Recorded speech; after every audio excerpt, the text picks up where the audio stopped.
안녕하세요. 사연에 빠지다의 DJ 민영입니다.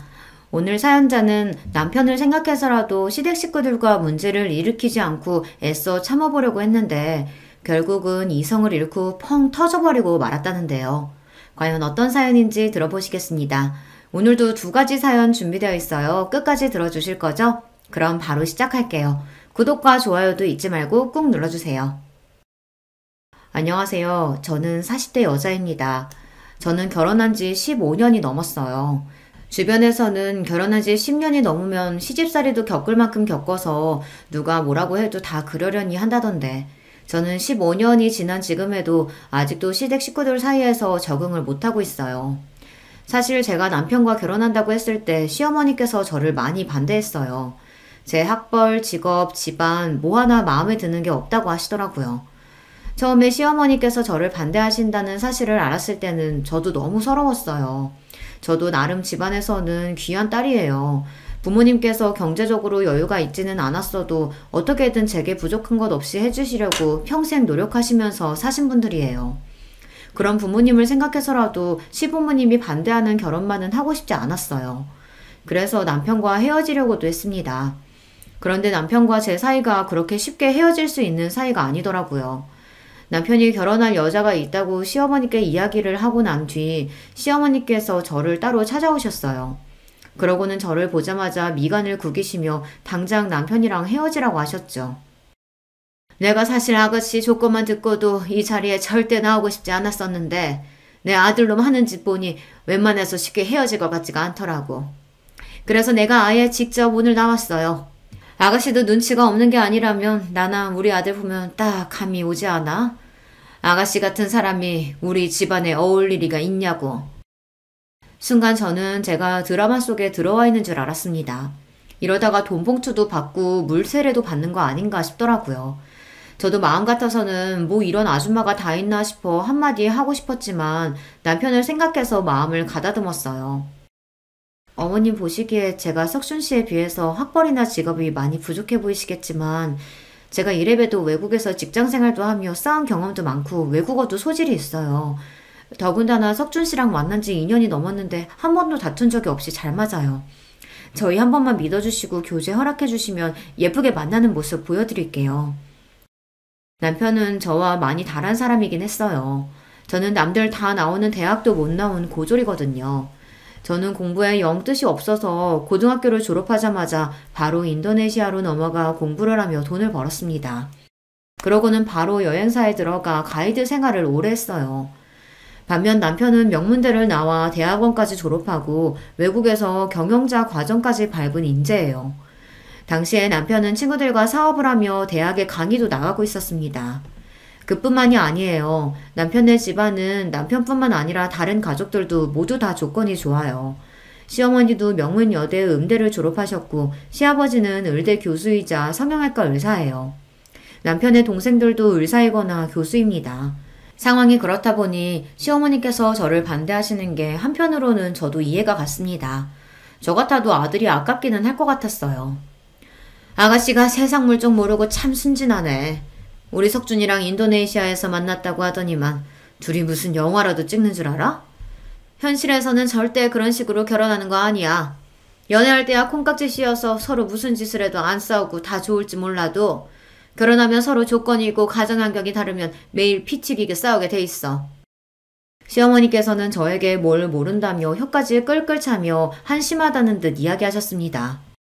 우리 둘째 며느리는 여대 교수에 처가가 다들 교수 출신이고 막내 아들 약혼녀는 곧 교수 임용 앞두고 있어. 예비 처가는 다들 법조인이고. 이 정도만 들어도 우리 집안이 대충 어떤 집안인지를 알겠지? 아가씨는 이름도 들어본 적 없는 여행사 직원에 부모님은 지방 어디에서 시장에서 장사하신다며? 사람이 분수를 알아야지. 아가씨 같은 고졸이 우리 집안에 들어와서 적응이나 할 수 있겠어? 차라리 제게 봉투를 던지거나 물사례를 퍼부었다면 저도 화를 내거나 큰 소리를 칠 수 있었을 텐데 시어머니께서는 차가운 얼굴로 맞는 말만 하시니 저도 할 말이 없더라고요. 그날 시어머니를 만나고 난 뒤 저는 더 생각할 것도 없이 남편에게 바로 헤어지자고 했습니다. 저는 진심이었어요. 남편을 물론 너무나 사랑했지만 시어머니를 만난 순간 제 주제 파악이 바로 됐습니다. 시어머니 말씀이 맞아요. 아무리 서로 좋아야 하는 결혼이지만 그래도 결혼이라는 게 두 집안이 한 가족이 되는 일인데 이 정도로 서로 집안 수준이 차이가 나면 제 아무리 사이좋은 저와 남편이라도 함께 살다 보면 문제가 생길 수밖에 없겠더라고요.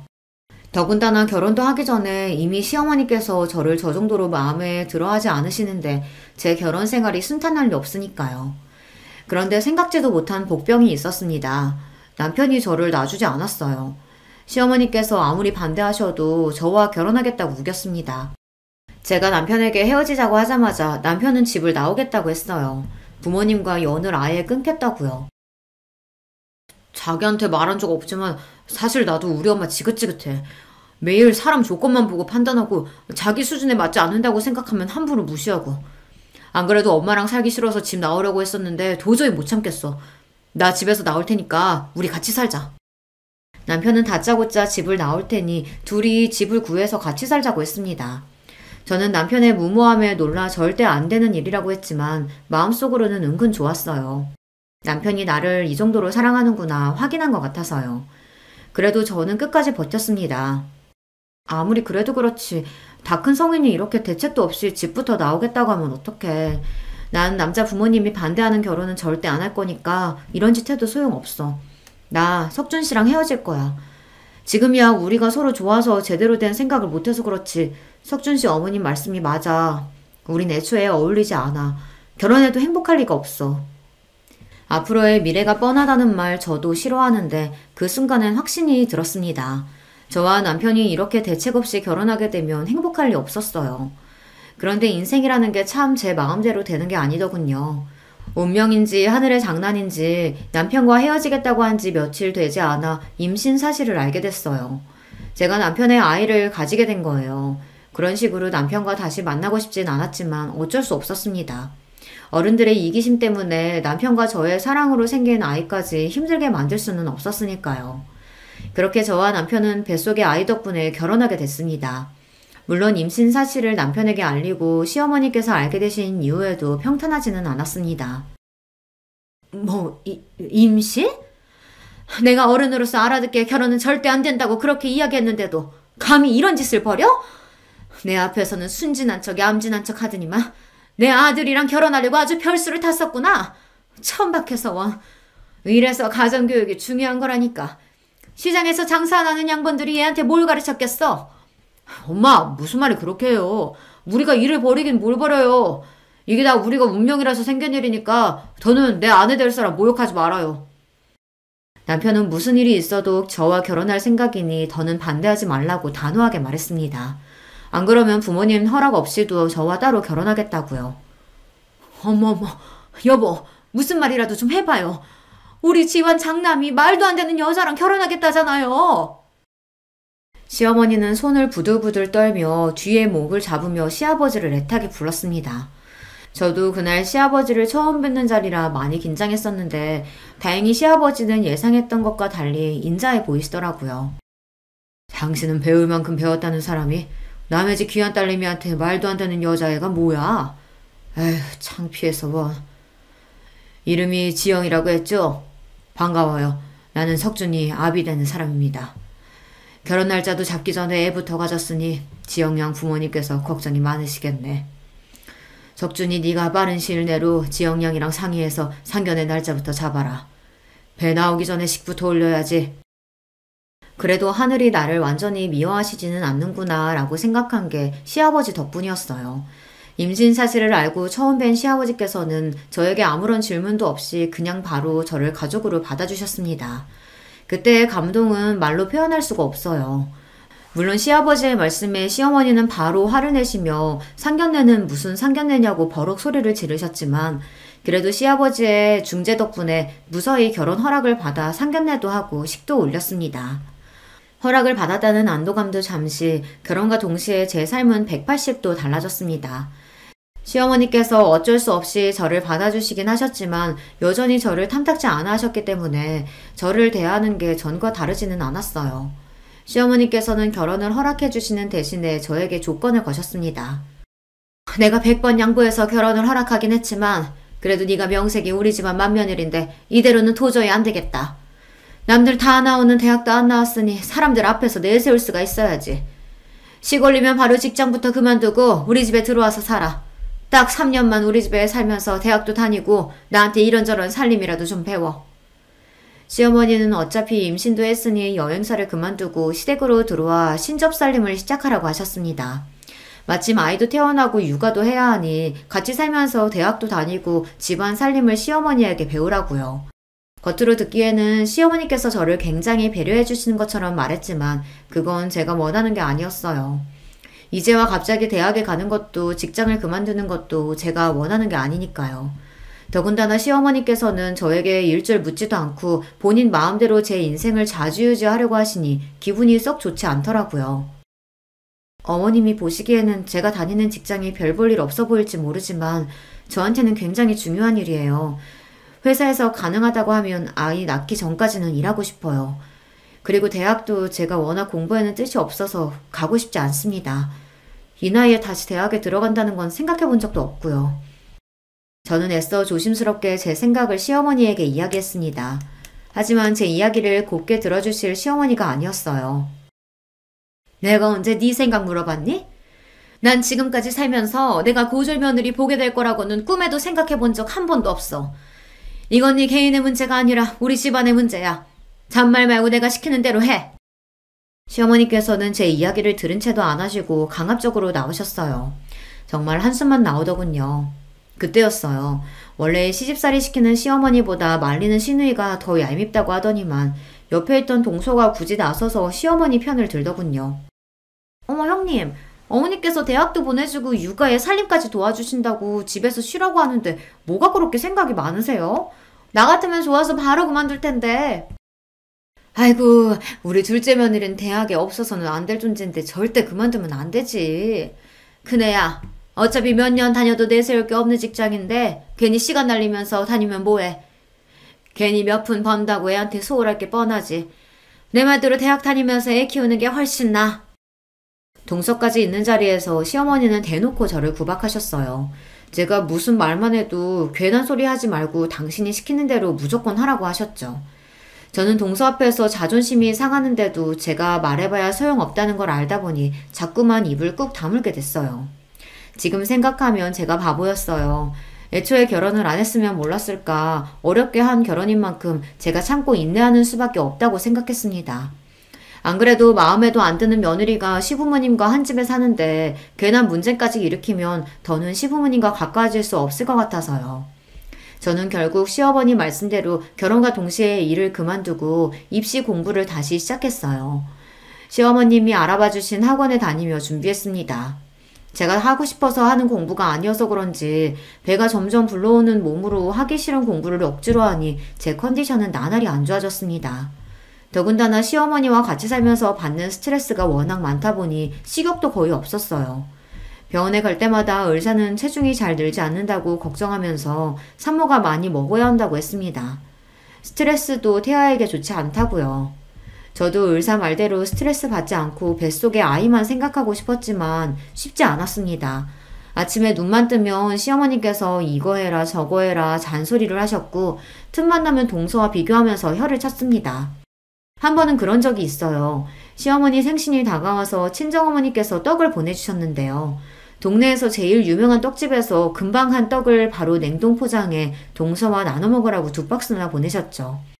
저는 새벽부터 일어나 시어머니 생신상을 차려드리면서 친정어머니께서 보낸 떡을 한 접시 같이 냈습니다. 맛이라도 보시라고요. 그런데 떡을 보자마자 시어머니께서 눈살을 찌푸리셨습니다.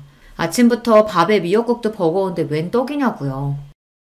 어머님 평소에 몸매 관리하시느라 아침에 간단히 드시는 건 잘 알지만 그래도 생신 아침인데 미역국은 드셔야죠. 그리고 이 떡은 엄마가 어제 저녁에 퀵으로 보내주셨어요. 친정 근처에서 제일 유명한 떡집에서 맞추신 거예요. 서울 사람들도 여행 가면 줄 서서 사 먹는 데라고 하더라고요. 동선에도 주라고 넉넉히 보내셔서 동선에도 한 박스 주려고요. 시어머니께서 워낙 저에게 친절하지 않으신 분이라는 걸 알기에 저도 매번 실실 웃으며 애교 섞인 목소리로 말한다는 게 쉬운 일은 아니에요. 그래도 시어머니에게 잘하고 싶은 마음에 매일 마음을 다잡고 노력했습니다. 하지만 역시나 시어머니는 제 마음을 몰라주셨어요. 어머, 요즘 세상에 누가 생일날 떡 먹는다고.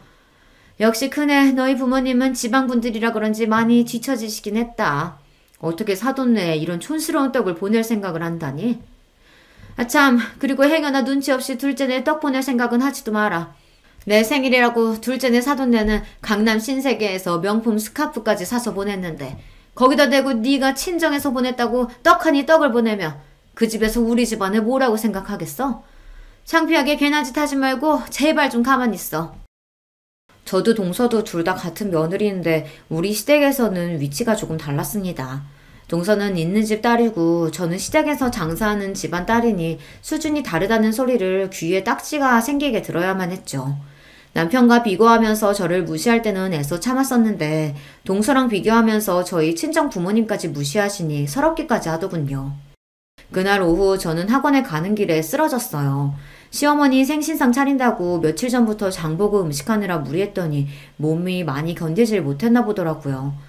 저는 바로 응급실로 옮겨졌고 하마터면 큰일을 치를 뻔했습니다. 병원에서는 유산기가 있다며 무조건 안정을 취해야 한다고 했어요. 저도 그러려고 했던 일은 아니지만 본의 아니게 그 일이 집안에 분란을 만들었습니다. 남편이랑 시아버지께서 난리가 났거든요. 이게 다 엄마 때문이에요. 임신한 사람한테 갑자기 대학을 가라고 우겨가지고 이런 사달이 난 거잖아요. 큰일이라도 났으면 어쩔 뻔했어요. 뭐야? 네 마누라가 몸이 약해 빠져서 비실비실한 걸 가지고 어디 엄마 탓으로 몰아가? 첫째, 네가 말해봐라. 내가 억지로 대학 가라고 시켜서 힘들어서 쓰러진 거니? 어머니, 제가 요즘 이래저래 몸도 힘들고 피곤해서 그랬나 봐요. 걱정 끼쳐서 죄송해요. 결혼하고 시댁에 같이 살면서 남편과 시어머니의 사이가 전보다 더 안 좋아졌습니다. 아무래도 남편이 출근한 사이 저와 시어머니 둘만 집에 있다 보니 남편이 걱정을 많이 했어요. 시어머니가 임신한 저에게 시집살이를 시키는 거 아닌가 해서요. 그러다 보니 남편은 사소한 일에도 일일이 예민해져서 시어머니 앞에서 제 편을 들었습니다. 그럴수록 저는 더 힘들었습니다. 저는 나름 시어머니의 비율을 맞춰가며 잘 지내보려고 노력하는데 남편은 자꾸만 시어머니를 감시하듯 보니 시어머니는 점점 더 저를 미워하시는 것 같았죠. 중간에서 제가 어떻게 해야 할지 몰라 곤욕스러울 때가 많았습니다. 대학에 가겠다고 제가 학원 다니는 걸 남편은 안 그래도 마음에 들어하지 않았었는데요. 그런 일까지 터졌으니 남편은 참지 못하고 어머니께 소리부터 지른 거죠. 평생 엄마가 마음대로 우리 휘두르려고 하는 거 100번 1000번 양보해서 자식이니까 그럴 수 있다 참았어요. 근데 이 사람은 엄마 자식이 아니잖아요. 나가서는 세상 고상한 척 다 하시면서 며느리한테는 왜 그러시는 거예요? 요즘 세상에 시어머니가 남의 자식 데리고 살면서 그렇게 괴롭히면 남들이 욕해요. 김석준, 너 아무리 화가 나도 그렇지. 이 녀석 누가 감히 엄마 앞에서 그런 소리를 해? 며느리가 왜 남의 자식이야? 너랑 결혼했으면 우리 자식이지. 남편과 시어머니가 큰 소리를 내며 싸우는 사이 퇴근하고 돌아오신 시아버지께서 상황을 보고 남편을 나무라셨습니다. 김 교수 말이 그네가 워낙 몸이 약한데 무리해서 뱃속에 아이가 크는 속도가 더디다고 하더라. 공부도 좋지만 지금은 산모랑 아이가 제일 중요할 때니 애 낳을 때까지는 공부고 뭐고 집에서 좀 쉬어. 당신도 본인 욕심 채우자고 며느리 힘들게 하지 말고 그냥 좀 놔둬. 임신했을 때부터 시아버지께서 잘 아시는 교수님에게 진찰을 받았기 때문에 누구보다 제 상태에 대해 시아버지께서 가장 잘 알고 계셨어요. 그러다 보니 시아버지께서는 저를 볼 때마다 노심초사하셨습니다. 안 그래도 제가 허약한 체질이라 임신했을 때부터 걱정이 많았었는데 쓰러졌다고까지 하니 앞으로 출산 때까지는 아무것도 하지 말고 꼼짝도 하지 말라고 하셨습니다. 그런 상황을 시아버지께서 달가워하실 리 없었습니다. 아이고, 누가 보면 내가 며느리 하나 잡는 줄 알겠네. 첫째 너는 좋겠다. 남편의 시아버지까지 다들 네 편만 들어서? 가족끼리 편이 어딨다고 네 편 내 편 소리하고 있어. 당신 자꾸 가족끼리 편 가르기 하고 그럴 거야? 아, 나도 몰라. 나도 이제 남편이고 아들이고 다 필요 없어. 내가 뭘 어쨌다고 다 내 잘못이래? 시어머니는 시아버지와 남편이 모두 상황도 모르고 다 제 편을 든다며 억울하다고 투덜거리며 방으로 들어가 버렸어요. 그러고는 아예 방에서 나오지 않으셨습니다. 그런데 시어머니 생신 바로 다음날 동서가 집에 찾아왔더라고요. 시어머니 생신 때 못 왔다고 비싼 호텔 케이크를 사서 말이죠.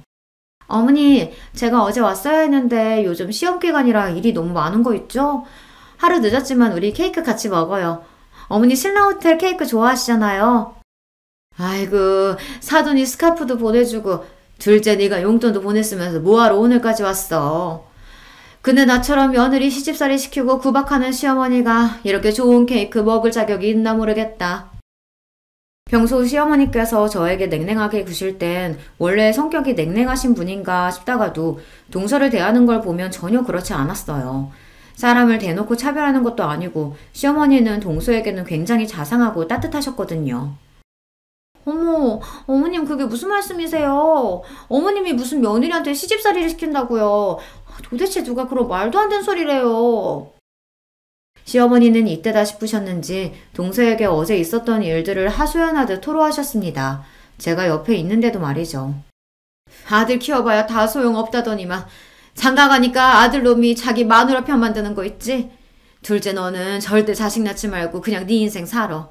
내가 아주 다 늙어서 서러워 죽겠다. 시어머니께서 저더러 들으라는 식으로 연신 어제 일을 이야기하시며 비아냥거리시는데 저로서는 할 말이 없더군요. 제가 같이 있어봐야 좋은 소리 못 들을 것 같아 저는 자리를 피해 주방에 있었습니다. 시어머니와 동서 사이에 껴봐야 좋을 게 없으니까요. 그런데 굳이 주방까지 따라온 동서가 안 해도 될 말을 하더군요. 형님도 참 대단하세요. 어떻게 쓰러져도 어머니 생신날 떡하니 쓰러져요. 그 덕에 아버님께서 형님 편만 들어주셨다면서요? 역시 외국에서 가이드 하면서 산전수전 다 겪으셨다더니 대단하긴 하네요. 동서, 그게 무슨 뜻이야? 설마 내가 지금 일부러 쓰러지기라도 했다는 거야? 동서가 말하는 뉘앙스가 아무래도 거슬려서 저는 서울거지를 하다 말고 정색했습니다. 그런데도 동서는 당황한 기색조차 없더군요. 앞뒤 정황이 아무래도 이상하잖아요. 일도 그만두고 집에서 팽팽 놀면서 도대체 쓰러지긴 왜 쓰러져요? 연신 학원 다니기 싫다고 하더니만 가기 싫어서 일부러 쓰러진 거 아니에요? 동서가 뭘 한다고 이래? 그래, 뭐 나도 솔직히 학원 다니기 싫었어. 그렇다고 그런 집까지 버릴 정도로 나 영악한 사람 아니거든? 동서야말로 엄연히 내가 손윗 사람인데 왜 자꾸 버릇없이 덤비고 그래? 시어머니한테 구박맞은 것도 짜증나 죽겠는데 동서까지 저를 무시하니 참을 수가 없더군요. 와, 어머니 앞에서는 찍소리도 못하시더니만 형님 성격 보통이 아니시네요. 손윗동서라고 지금 저더러 형님 대접해달라는 거예요? 하긴 이 험난한 사회에서 고졸로 버티며 산다는 게 쉬운 일이 아닌데 악착같이 버티면서 아주버님 같은 분까지 꼬신 걸 보면 보통일 리가 없죠. 거실에 시어머니도 계시니 저도 웬만하면 참으려고 했습니다. 그런데 저도 사람인지라 동서가 얄미운 입으로 고조를 어쩌고 하는데 도저히 참을 수가 없더군요. 안 그래도 몸도 안 좋아서 예민한 와중에 동서가 자꾸만 사람을 건드리니 저도 모르게 욱했습니다. 동서, 명색이 교수라는 사람이 왜 이래? 할 말 못할 말 구분도 못해? 그네 너 지금 내 앞에서 뭐 하는 거니? 어디 할 짓이 없어서 아래 동서한테 소리를 질러? 너희 친정에서 그렇게 가르쳤니? 제가 아둔했습니다. 시어머니든 동서든 그 집에 제 편이 없다는 거 정도야 충분히 알고 있었으면서 제가 참지 못하고 욕먹기 딱 좋은 짓을 하고야 말았어요. 그 자리에서 시어머니에게 못해도 30분 동안 내내 구방을 당했습니다. 네가 밉다 하니까 아주 이제 미운 짓만 골라서 하는구나. 네가 뭐가 잘났다고 감히 형님 흉내 내면서 둘째를 잡아잡기를. 지금 당장 둘째한테 사과하지 못해? 애초에 시어머니는 제 이야기를 들어줄 생각 따위 없다는 사실을 알다 보니 저도 입을 꾹 다물어 버렸습니다. 순간 서러움이 북받쳐 눈에 눈물이 가득 고였지만 울지 않기 위해 꾹 참았습니다. 시어머니는 동서에게 당장 사과하라고 다그치셨지만 저는 동서에게 사과할 생각이 전혀 없었어요. 어머님 아니에요. 저는 형님 걱정돼서 이야기한 건데 형님은 기분이 좀 상하셨나 봐요. 제가 죄송해요 형님. 다시는 형님 일에 간섭 안 할게요. 원래 많이 배우고 똑똑한 것들은 다 저런 거예요. 동서는 시어머니의 등장과 함께 금세 표정을 바꾸더니만 실실 웃으며 자기가 잘못했다고 하더군요. 그 순간 저는 확실히 알았습니다. 시댁에서의 저의 위치가 어느 정도인지 말이죠. 시어머니는 제가 아이를 가지는 바람에 어쩔 수 없이 남편과 결혼시켰지만 저를 며느리로 인정할 생각이 없으셨어요. 처음부터 저를 무시하고 하대하면서 그 순간을 즐길 생각으로 저를 곁에 두고 괴롭히신 거죠. 제가 어떤 노력을 한들 시어머니에게 며느리로서 인정받는 날은 오지 않을 거라는 걸 저는 알고 있었습니다. 시어머니에게 벗어나려면 제가 남편과 이혼을 해야 하는데 그럴 수는 없으니 제가 참고 사는 수밖에 없었죠. 그렇게 생각을 정리하고 나니 저도 감정이 무뎌지고 그 상황에 익숙해졌습니다. 시어머니와 동서의 무시에 한 번씩 욱할 때가 있긴 했지만 남편과 아들만 생각하면서 우리 세 식구 행복하게 사는 데에만 집중하기로 했어요. 그렇게 시간이 흘러 저와 남편은 시댁에서 분가해 나왔고 아들도 많이 자라 학교에 들어갔습니다. 시댁에서 나올 때까지도 시어머니와의 사이는 여전했어요. 아이를 낳고 키우는 과정에서도 시어머니와 이런저런 문제가 많았지만 그 정도는 저에게 이제 문제도 아니었습니다. 진짜 문제는 시어머니의 그런 태도 때문에 동서들까지도 저를 무시했다는 겁니다. 동서가 하나만 있을 때는 그래도 시어머니가 저를 무시하고 구박하면 훈수를 두는 정도였는데 막내 동서가 들어오고 나서는 막내 동서까지 쿵짝이 맞아 사람을 바보로 만들었다는 겁니다. 동서 둘 다 대학 교수예요. 그러다 보니 둘이 아주 가깝게 지냈습니다. 제가 아들을 낳고 집에서 시어머니에게 시집살이를 당하며 사는 동안 동서들은 아이도 안 낳고 열심히 일하며 시어머니에게 예쁨까지 받았어요. 동서들보다 제가 부족한 걸 알면서도 저보다 잘난 동서들을 볼 때마다 자격지심이 생겼어요. 저보다 공부도 많이 하고 집안도 좋은 동서들이 제 앞에서 대학 때 이야기를 하거나 교수로 있는 대학에서 있었던 이야기를 하면 괜히 저를 무시해서 저런 소리를 하는 건가 싶더라고요. 그런 기분이 들 때마다 저는 입을 꾹 다물어버리고 자리를 피해버렸습니다. 제가 도망치듯 방을 나오면 방 안에서 동서들의 웃음소리가 들리는데 그것마저 저를 괜히 비웃는 건 아닌가 싶었죠. 그러던 어느 날이었습니다. 시댁에 일이 좀 있었어요. 시어머니께서 갑자기 쓰러지셔서 병원에 입원하게 됐습니다. 기립성 저혈압이라 순간 정신을 잃으신 거라고 하더라고요. 다행히 큰 병은 아니었지만 평소 건강하셨던 시어머니께서 갑자기 쓰러지셨으니 가족들이 많이 놀랐어요. 특히 저희 남편이 많이 힘들어했어요. 저와 결혼하면서 남편과 시어머니 사이가 많이 안 좋아지기도 했고 저와 시어머니 사이에 일이 있을 때마다 남편이 나서서 제 편을 드느라 종종 다투는 일도 있었으니 아들로서 더 죄송스럽고 힘든가 보더라고요. 남편이 힘들어하는 모습을 곁에서 보니 저도 괜히 더 남편에게 미안하고 시어머니에게 죄송한 마음이 들었습니다. 저도 티를 내지는 않았지만 그동안 알게 모르게 시어머니를 미워하는 마음도 있었으니까요. 막상 시어머니께서 아파서 힘들어하는 모습을 보니 저도 마음이 아프고 힘들었습니다. 그래서 마음을 다잡고 시어머니를 챙겼어요. 퇴원하시는 시어머니를 댁에 모셔다 드리고 그 다음날부터 드실 반찬이랑 간식거리들을 아침마다 가져다 드렸어요. 평소 어머님께서 하시는 음식만큼은 아니지만 그래도 제가 어머님 반이라도 흉내내보려고 노력했으니 한번 드셔보세요.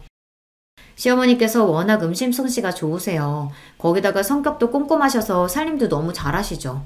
그러다 보니 다른 사람이 하는 음식이나 살림은 못 믿어하세요. 그래서 저도 시어머니와 같이 사는 동안 제가 힘든 부분이 많았지만 막상 분가에 나와서 제가 직접 살림을 해보니 시어머니께 배운 게 많이 도움이 되더라고요. 음식도 마찬가지고요. 어머니께서 당분간은 좀 쉬셔야 할 것 같아 저 나름대로 시어머니 음식 솜씨를 흉내내서 차렸습니다. 준비하면서도 시어머니께서 마음에 안 들어 하실 거라는 걸 알았지만 그래도 시어머니를 걱정하는 제 마음만은 표현하고 싶었어요. 어머, 이거 정말 다 안 사고 큰애 네가 한 거니? 그거 어디 유명한 식당에서 사온 것 같다. 시어머니에게 처음 받는 칭찬이었습니다.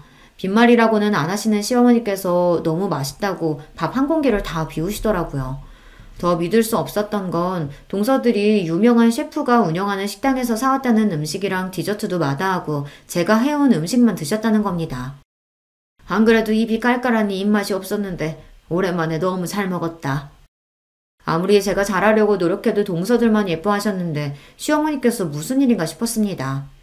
그런데 나중에 남편에게 들었는데 시어머니께서 병원에 입원하셨을 때 제가 왔다 갔다 하며 어머님 목욕도 시켜드리고 식사 때마다 와서 챙겨드린 게 아무래도 좋으셨던 것 같다고 하더라고요. 자식이라고 아들 셋에 며느리도 셋이나 있는데 저만 병원에 와서 챙겼다고요. 그 이야기를 듣는데 괜히 마음이 다 뭉클했습니다. 시어머니께서 이제라도 제 마음을 알아주는 것 같았거든요. 그런데 그런 이야기를 듣고 가만히 있을 동서들이 아니었죠.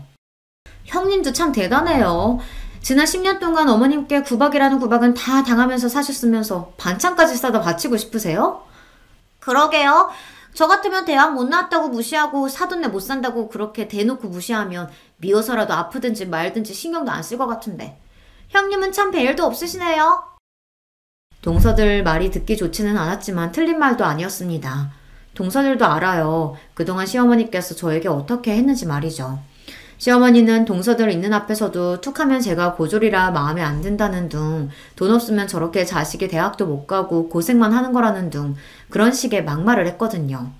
그럴 때마다 저도 시어머니가 믿고 원망스러웠지만 시간이 많이 지났고 저도 이제는 자식까지 키우는 어른이니 너그러운 마음으로 살기로 했습니다. 얼마 뒤 시아버지 생신이라 식구들이 모두 다 시댁에 모였어요. 시아버지 병원 직원들도 많이 온다고 해서 저는 일찍부터 시댁에 가서 음식 준비하느라 여념이 없었습니다. 시어머니께서 음식할 사람이 부족하다고 저더러 일찍 오라고 하셨거든요. 손님들 온다고 괜히 불편한 옷 입고 꾸미고 올 생각하지 말고 아침에 일어나면 세수만 하고 일찍 와라. 내일 손님 많아서 음식할 사람 부족해. 집에서 노는 사람이라고는 너랑 나 둘뿐인데 둘이 나서서 해야지. 시아버지 생신은 매년 집안의 큰 행사예요. 시아버지 병원 직원들부터 대학 동기 친구분들까지 30명은 좋게 오시거든요. 그렇다 보니 시어머니께서 아무리 몸이 좋지 않아도 이날만큼은 쉬실 수가 없었습니다. 엄마, 윤희 엄마가 놀기는 왜 놀아? 이 사람도 바쁜데 힘들게 왜 일찍부터 오라고 해요? 출장 뷔페 부른 거 아니었어? 시어머니와 제가 통화하는 소리를 들은 남편이 재빠르게 제 핸드폰을 뺏어봤더니 시어머니에게 따지듯 말했습니다. 아이고 이 팔불출 또 시작이다. 엄마 혼자 준비하려면 힘든데 맏며느리가 시아버지 생신에 좀 일찍 와서 음식 좀 하면 안 되냐? 역시나 남편의 한마디에 시어머니는 큰 소리를 치셨어요. 네, 어머님. 이 사람이 또 괴한 소리를 했어요. 제가 알아서 일찍 준비해서 갈게요. 걱정하지 마세요. 행여나 또 남편과 시어머니가 싸우기라도 할까 제가 얼른 전화를 받아 내일 일찍 가겠다고 말했습니다. 시어머니께서 몸이 많이 안 좋아지면서 그래도 전보단 저에게 많이 의지하고 편하게 대해주셔 조금이나마 가까워진 것 같았는데 그런 와중에 남편이 싫은 소리 한 번 했다가 행여나 공든탑이 무너질까 저는 안절부절 못했습니다. 그러다 보니 시아버지 생신이 더 신경 쓰였어요. 이왕 하는 거 확실히 해서 이번 기회로 시어머니와 더 가까워지자 싶었거든요. 저는 시아버지 생신날 일찍 시댁에 도착해 시어머니를 도와 음식 준비와 꽃장식을 했어요. 시어머니께서 워낙 꼼꼼한 성격이시라 출장 뷔페를 불렀다고 해도 시아버지께서 좋아하시는 음식들은 무조건 본인이 준비하셨거든요. 한참 음식 준비로 바쁘다 보니 시간 가는 줄 몰랐는데 역시나 동서들은 느즈막히 와서는 일이 바빠네 어째네 하면서 자기들끼리 죽는 소리를 해댔어요. 마음 같아서는 듣기 싫어서 조용히 하고 빨리 일이나 거들라고 하고 싶었지만 제가 어디 이 집안에서 그런 소리나 할 수 있는 사람인가요? 저나 조용히 하고 일이나 해야 했죠. 그러던 중 일이 좀 있었습니다. 시아버지 친구분이 몇 분 오셨는데 동서들도 아시는 분들인지 나서서 호들갑을 떨며 자리에 앉더라고요. 가는 길에 음식이라도 몇 가지 상에 가지고 가면 좋으련만 동서들은 손 하나 까딱 안 하고 자기들 좋아하는 맥주만 쏙 들고 가버렸어요. 얄밉지만 어쩌겠어요. 제가 말해도 동서들이 들을 리 없으니 혼자 다 해야 했죠. 잠시 뒤 시아버지 병원 직원 몇 분이 밖에서 동서들에게 하는 소리가 들렸는데 그게 기가 막혔습니다. 저희 오늘 너무 바빠서 밥도 못 먹고 이래서 그런데 음식 좀 먼저 가져다 먹어도 돼요? 어머, 그럼요. 주방 안에 들어가면 일하는 아줌마 있으니까 그분한테 좀 상 좀 차려달라고 하세요. 저에게 들리는지 안 들리는지 알고 그러는 줄은 모르겠지만 막내 동서는 뻔히 주방에 저 혼자 있는 걸 알면서도 직원들에게 일하는 아줌마한테 달라고 하라는 소리를 하더군요. 그러면서 동서랑 둘이 시시덕거리는데 기분이 확 상했습니다. 아무리 자기들이 나를 무시해도 그렇지 사람을 뒤에 두고 저런 짓을 하나 싶어서요. 저는 듣다 기분이 상해 먼저 음식을 들고 나갔습니다. 그리고는 주방 앞에 있던 병원 직원에게 인사를 하고 쟁반은 막내 동서에게 던졌어요. 동서는 직원분들 배고프시다는데 왜 그렇게 멍하니 서 있어? 빨리 이거 좀 가져다 드려. 사람들 앞에서 저를 무시하려고 한 게 기분이 상해 저도 유치하지만 복수했어요. 같은 며느리인데 하루 종일 저만 일하고 자기들은 꼿꼿하게 서서 잘난 척만 하는 게 재수가 없어서요.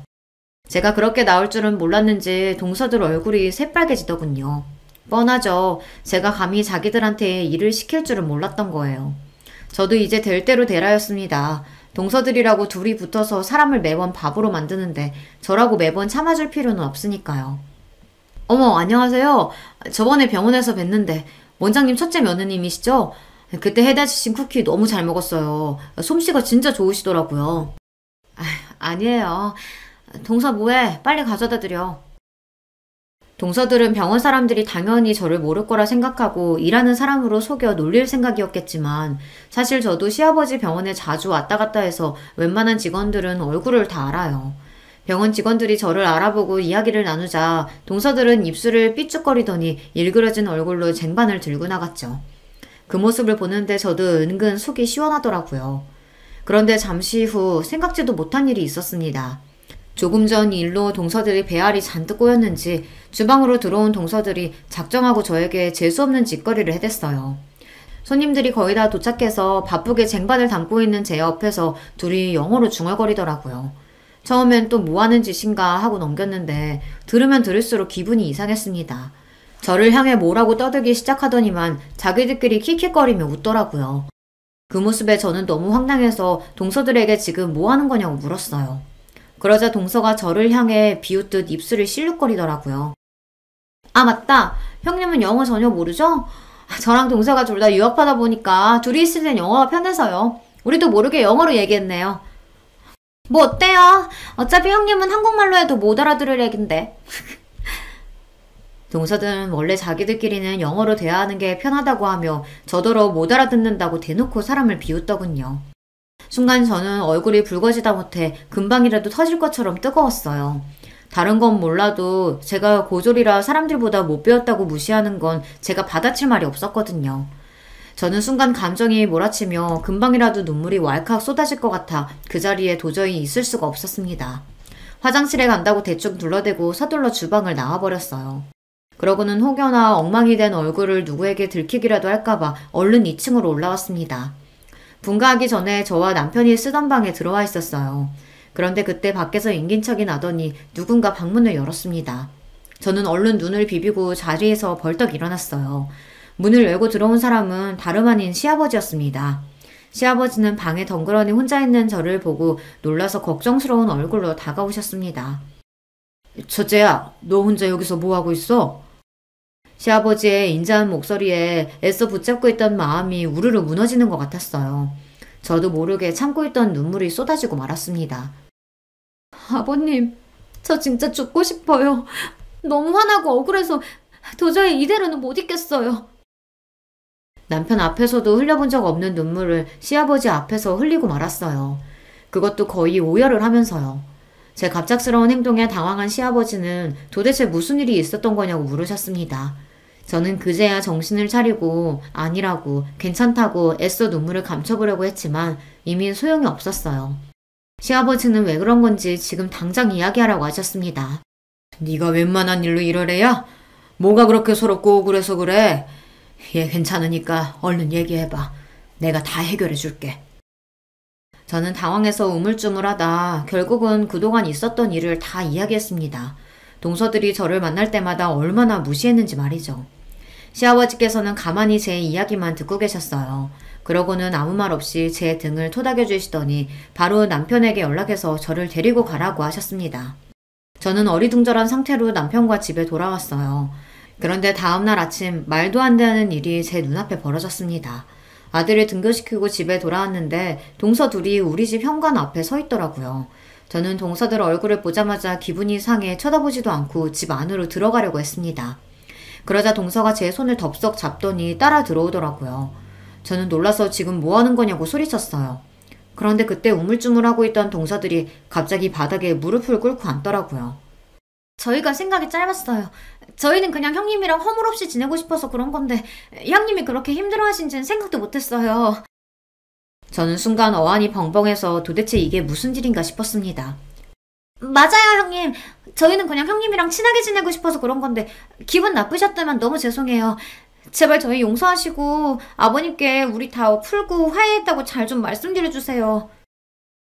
막내 동서가 아버님까지 운운하며 이야기를 하는 거 보니 아무래도 아버님께 혼났다 보다 싶었죠. 알고 보니 어젯밤 시아버지께서 저를 집에 보내고 나서 동서들을 불러 아주 호통을 치셨나 봐요. 너희들이 그깟 대학 좀 나오고 외국물 좀 먹었다고 대단한 줄 아나 본데 나는 절대 그렇게 생각 안 한다. 너희야 운 좋게 부모 잘 만나서 부모님이 다 알아서 뒷바라지 해줬지만 그네는 너희랑 달라. 혼자 힘으로 그 먼 외국 땅까지 가서 돈 벌고 자리 잡은 애라고. 그뿐만이 아니었어요. 원래 둘째 아들에게 원장 자리를 넘겨주신다고 하셨던 아버님께서 말을 바꾸셨대요. 그동안 너희가 몰라서 그렇지. 우리 병원에 동남아 손님들 몰고 온 건 다 큰애 덕분이다. 나는 생각도 못하고 있었는데 그네 아는 여행사 대표가 성형에 관심 있는 동남아 큰손을 몇 명을 소개해 준 줄 알아? 그 연줄로 올해 최고 매출 찍은 거라고. 거기다가 큰애가 통역까지 다 해줬다. 내가 그래서 얼마나 덕을 많이 받는데? 너희 큰애가 인도네시아 말해도 얼마나 멋있는 줄 아냐? 그깟 남들 다 아는 영어 좀 한다고 뻐기기는. 그랬습니다. 제가 몇 년 전부터 잘 아는 여회사 사장님께서 부탁하셔서 시아버지 병원을 소개했어요. 최근 동남아에서 오시는 손님 중에 한국에서 성형을 받고 싶어하는 사람들이 많다고 하더라고요. 그래서 몇 번 제가 손님들을 모시고 시아버지 병원에 가서 통역도 해드렸죠. 그 이후 소문이 좋게 나서 외국인 손님이 대폭 늘었어요. 그 일로 시아버지께서 저에게 매우 고마워하셨습니다. 목동이가 굴러왔다고요. 아버님, 형님 말만 들으시고 저희 오해하신 것 같은데 저희 형님 무시한 거 아니에요. 저희는 그냥 형님이랑 허물없이 지내려다가. 뭐? 허물없이? 2번만 허물없이 지냈다가 아주 이제 동서들끼리 욕도 하겠다. 나도 지난 10년 동안 너희 며느리 셋 다 지켜봤어. 너희들이 아무리 학벌이 좋고 직업이 좋다고 해도 남편 챙기고 집안일 챙기는 면에서는 그네 발톱에 때만도 못해. 그런 것들이 어디서 잘난 척이야? 앞으로 병원 일은 큰애랑 큰며느리한테 맡길 테니까 그런 줄 알아. 의사인 둘째 서방님이 당연히 병원을 물려받을 줄 알았는데 시아버지의 생각은 달랐습니다. 병원을 운영하는 일에 있어서는 저나 남편이 훨씬 더 나을 것 같다고 저희에게 물려주시겠다고 했어요. 아버님, 그게 말이 돼요? 아주머님이랑 형님은 둘 다 의사도 아니고 병원 일은 조금도 모르는데 병원을 맡긴다뇨. 그럼요. 아버님, 그건 누가 봐도 아니죠.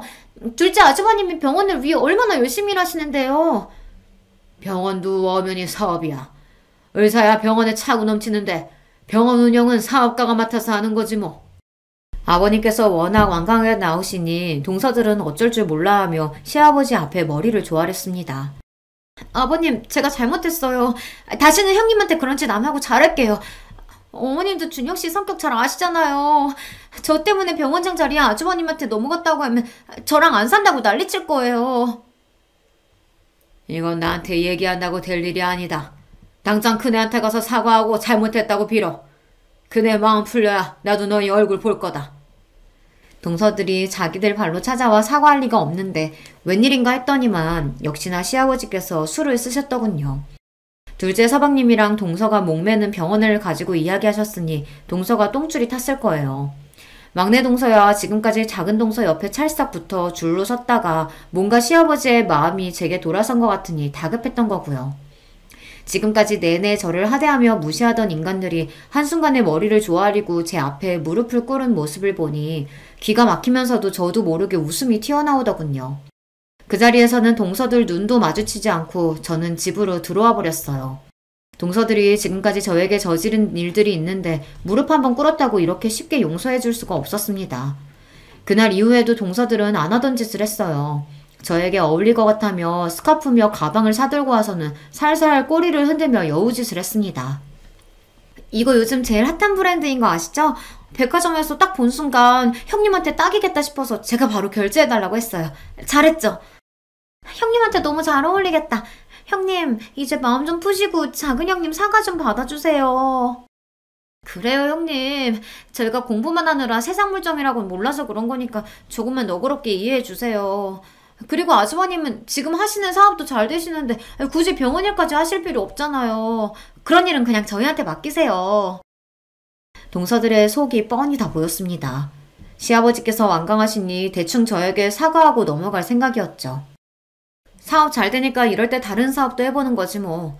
나도 병원에 몇 번 손님 소개하면서 왔다 갔다 하다 보니까 은근 재밌더라고. 이 김에 그냥 나랑 남편이 본격적으로 맡아서 병원 운영해보는 것도 나쁘지 않을 것 같아. 제 말에 눈이 동그래져서 동공이 마구 흔들리는데도 동서는 애써 표정을 가다듬으며 실실 웃었습니다. 마음 같아서는 저에게 소리를 버럭 지르고 싶겠지만 꾹 참고 있는 게 보였어요. 그 이후로도 내내 동서들은 틈만 나면 찾아와 저에게 온갖 아부와 선물 공세를 했습니다.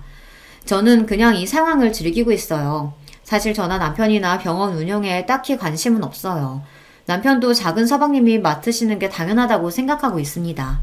하지만 동서들이 워낙 저에게 했던 짓이 괘씸해서 당분간은 즐기기로 했습니다.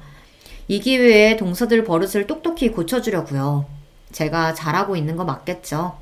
여러분께서 저에게 잘하고 있다고, 조금만 더 동서들에게 복수하면서 즐겨도 된다고 응원하는 글 많이 댓글로 남겨주시면 저에게 큰 힘이 될 것 같습니다. 두서없이 써내려간 제 이야기 끝까지 들어주셔서 감사합니다.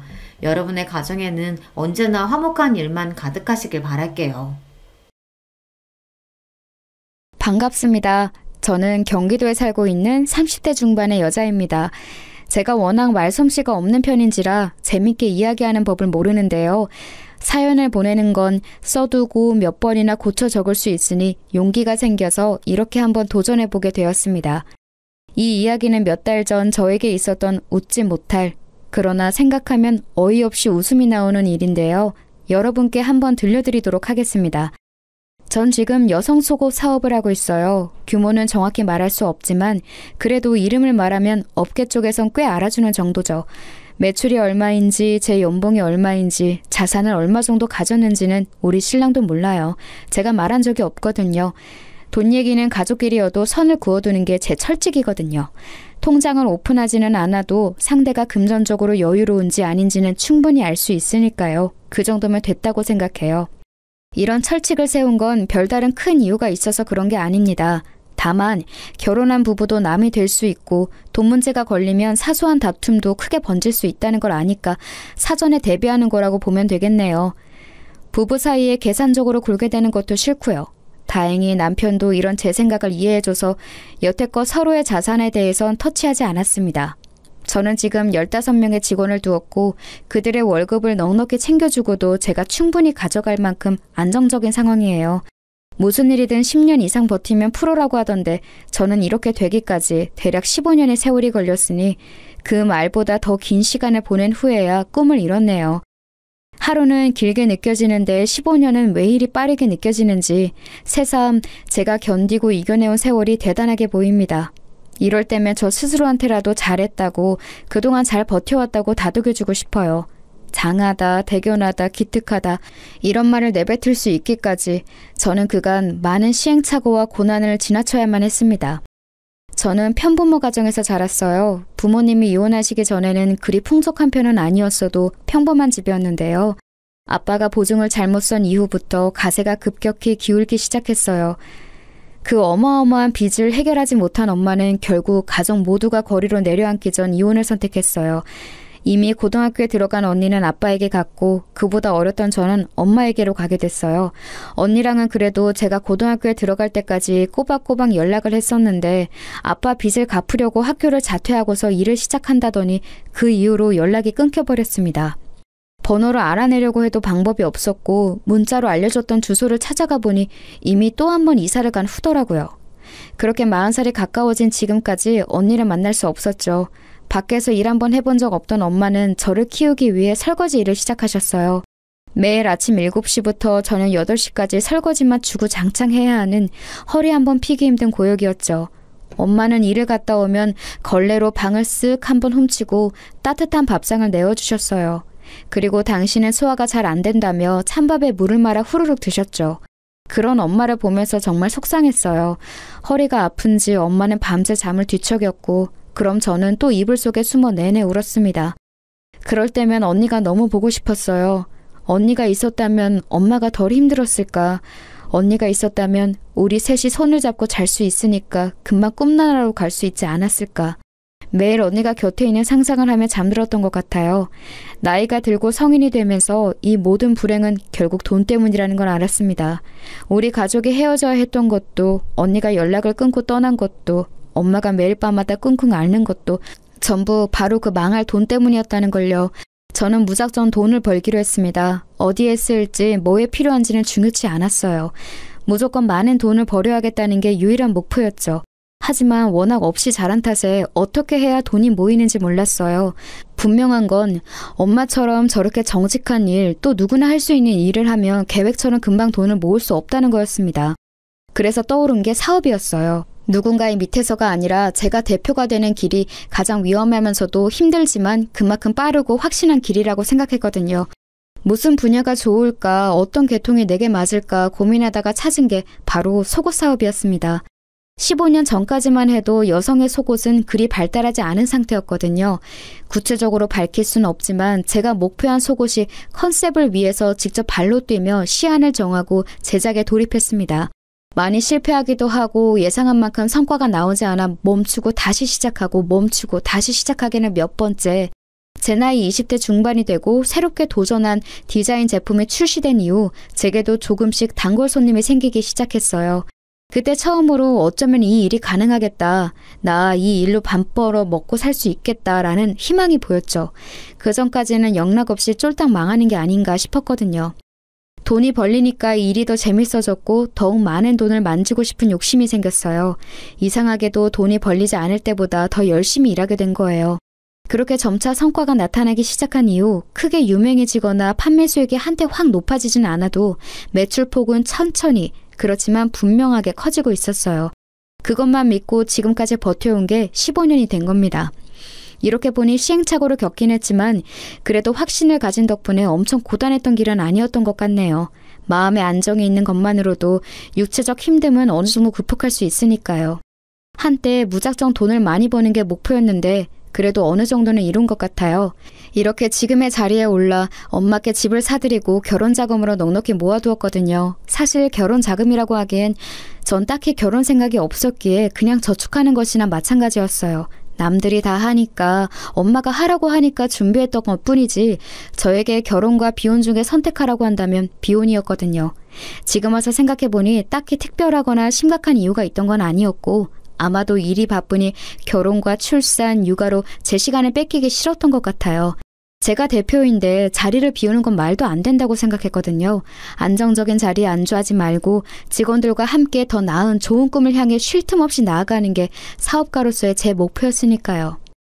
그렇지만 다짐은 다짐일 뿐 친구들에게 나 결혼 안 할 거야 라고 공개 선언한 지 1년 후 30대가 되고서 저는 마치 거짓말처럼 결혼을 하게 됐습니다.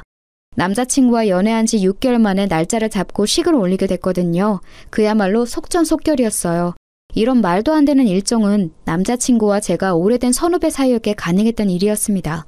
사실 남자친구는 제 고등학교 후배로 같은 동아리 출신이었어요. 그때 당시엔 집도 가깝고 성격도 잘 맞아서 친한 누나 동생으로 가깝게 지내다가 제가 학교를 졸업하면서 한동안 연락이 끊겼는데요. 운명처럼 성인이 돼서 다시 만나게 된 겁니다. 반가움에 자주 만나게 되고 그러다 보니 정이 생기고 감정이 생겨서 연인으로 발전하게 되었죠. 남자친구는 남자답고 듬직한 편이에요. 저보다 1살 어리지만 본받을 점도 많고 어른스러워서 믿음이 갔어요. 그저 그런 사람이 아니라 훌륭한 인품을 가진 사람이란 걸 확신하기 때문에 결혼까지 한 번에 쭉 나아갈 수 있었던 것 같아요. 지금까지도 곁에서 볼 때 당시에 제 확신이 틀리지 않았다고 생각해요. 어찌됐든 남편이 된 그 사람은 제가 속옷 사업을 하는 것만 알고 구체적인 건 모릅니다. 남편한테 일 얘기하는 거 안 좋아하기도 하고 수익 얘기가 나오면 그냥 대충 얼버무리곤 했죠. 결혼할 때도 딱 반씩 준비해서 집과 혼수를 장만하고 생활비는 매달 초 각자 정해진 금액을 공동 통장에 넣어두고서 생활하니 딱히 벌이를 밝힐 필요가 없더라고요. 제가 이런 신념을 가지게 된 게 어릴 때 부모님의 이혼과 언니와의 이별 때문에 그런 것 같다고 남편에게 솔직히 말해주었습니다. 그러자 남편도 이런 저를 이해해 주더라고요. 시댁에도 제 직업만 이야기하고 경제적인 문제는 오픈하지 않겠다고 해줬어요. 그렇게 우리는 서로를 알아가고 이해하고 받아들이면서 부부가 되어갔습니다. 남편의 가족은 시부모님, 남동생 이렇게 4사람이었어요. 처음 만날 당시 남편 동생은 저희보다 먼저 연애를 했고 시댁 행사 때마다 커플끼리 함께 참여해왔다고 하더라고요. 곧 결혼할 계획이라고도 했고요. 그런데 어쩌다 보니 저희가 더 먼저 하게 된 거예요. 원래 먼저 얘기가 나왔는데 남편과 제가 급하게 날짜를 잡고 해버리는 바람에 뒤로 밀려난 것 같더라고요. 상황을 알게 된 후 미안한 마음이 들어서 시부모님께 지금 이렇게 진행해도 괜찮겠냐고 여쭤봤어요. 그러자 시아버님 말씀으로는 그쪽은 결혼 준비가 안 돼 있어서 어차피 미뤄야 했다고 하셨거든요. 그래서 저도 어느 정도 마음 놓고 서방님한테 죄송하다고 우선 말로 사과드렸어요. 서방님은 점잖고 과묵한 양반 같은 타입이라 정중히 괜찮다고 답해주었죠.